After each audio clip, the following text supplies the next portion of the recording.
1896 August 27న జరిగిన ఆంగ్ల Zanzibar యుద్ధం జాతీయ చరిత్రలోని అత్యంత తక్కువ వ్యవధి కలిగిన యుద్ధంగా పేరు పొందింది. ఈ యుద్ధం కేవలం 38 నిమిషాలు మాత్రమే కొనసాగింది.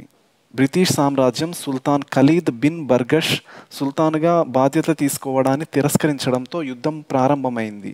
బ్రిటిష్ వారు సుల్తాన్ హమౌద్ను సుల్తాన్గా నియమించాలనుకున్నారు, కానీ ఖలీద్ తిరస్కరించారు. దాంతో బ్రిటిష్ సైన్యం జాంజీబార్ పై దాడి ప్రారంభించారు. ఖలీద్ యొక్క సైన్యం చిన్న మరియు అపరిపూర్ణమైన ఆయుధాలతో యుద్ధం చేయడంతో బ్రిటిష్ విజయం సాధించడం ఖాయమైంది.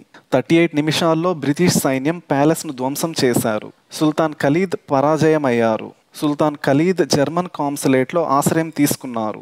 బ్రిటిష్ వారు హమౌద్ను సుల్తాన్గా నియమించి తమ పాలనను కొనసాగించారు. ఈ యుద్ధం చరిత్రలో ఒక హాస్యమైన సంఘటనగా నిలిచింది. ఈ యుద్ధం గురించి మీరేమనుకుంటున్నారో కామెంట్స్లో తెలియజేయండి.